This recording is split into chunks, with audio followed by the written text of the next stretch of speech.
I'm Blue Saraceno, and today I'm demonstrating the Bass Bully by Dirty Boy Pedals.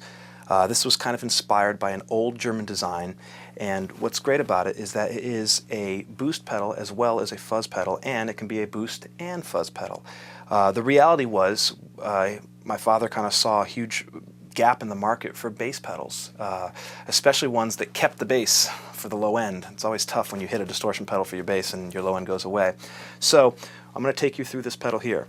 First of all, you should know that the volume and tone are always in line, kind of in essence what your bass is doing with your volume and tones. Today we're going to be playing through an old flip-top B15, and the source tone on that is just kind of like just your real basic standard classic sound. So I'm going to start here in the boost mode, and as you can tell, it's kind of going to just bring out the bottom and kind of make it glow a little bit more. So this is with it off. Once I step on the pedal,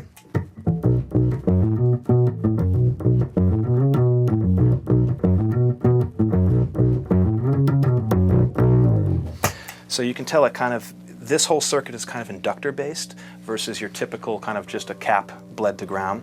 So you can kind of see how it just kind of gives it a much more warmer, rounder sound, which is kind of nice.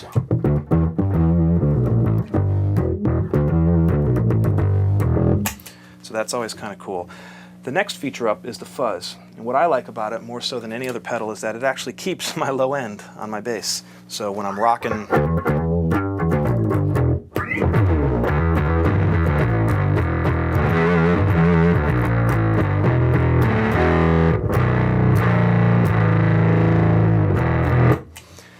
third feature is when you do the boost and the fuzz, and you're kind of using both together, and it kind of gives it a slightly different kind of EQ curve.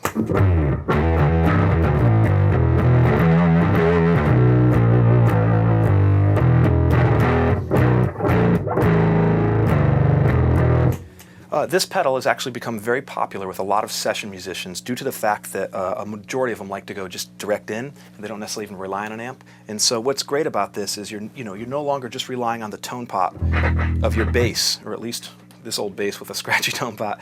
With this, you kind of have almost of a tone blend. So by going direct in, you're kind of eliminating the whole use of having to use an old amp, which is always kind of cool. So here I can give you some demonstrations. This would be with the everything wide open.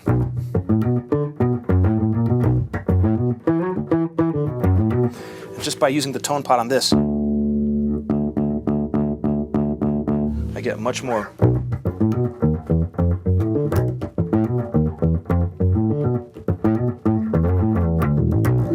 So a lot of the subtleties really come across exceptionally well, especially when in the studio environment and you can hear everything nice and isolated and it works well.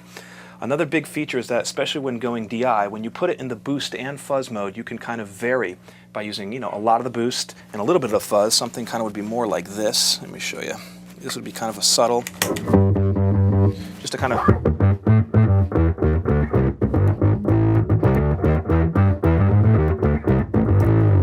Or you can go the complete and total opposite way, and you can use just a little bit of boost and kind of really lay into the fuzz, and you get a much more.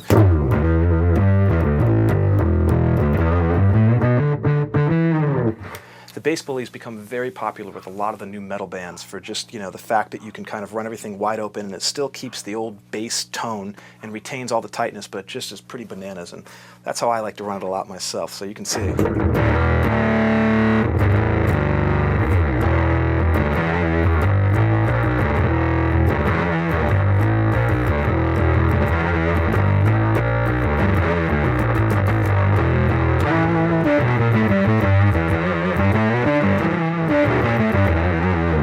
My favorite feature of the Bass Bully is the fact that it really does keep the low end tight and solid. A lot of the distortion pedals that I've used in the past, just because it's distortion, it kind of puts it in the guitar range, so it becomes like a mid-range kind of mud ball. I don't really like it. What's great about this is it does keep its full low end, and that's great. The three features that are real popular with this is just the boost feature, which just allows you to take your clean signal and kind of boost it up. It kind of brings out a real rich, kind of warm enhancement on the low end, which is always real nice, almost kind of like a reggae type approach, which is good. The second feature that's very popular is the fuzz, obviously, because that's primarily, I think, why players go for them, just because it keeps its original richness and thickness for bass, which is hard to do with distortion because a lot of times it just becomes a hot mess. The third feature that's real popular is the boost and fuzz, because you can drive the boost into the fuzz and you can kind of control varying amounts. So it's pretty good, especially when you just want to give a lifeless track a little bit more beef to it, even just a little bit more character, especially now with everybody doing parallel basses. A lot of times people will run DI and mic'd amps, and so a lot of times I'll use that just to give the bass a hair bit more character, and always works well. It's a true bypass pedal, and it works on a separate 9-volt wall wart as well as a battery, and it has a LED for each of the features, so you can kind of see where you are. For more clips on the Dirty Boy Bass Bully, please go to bluesaraceno.com and check them out.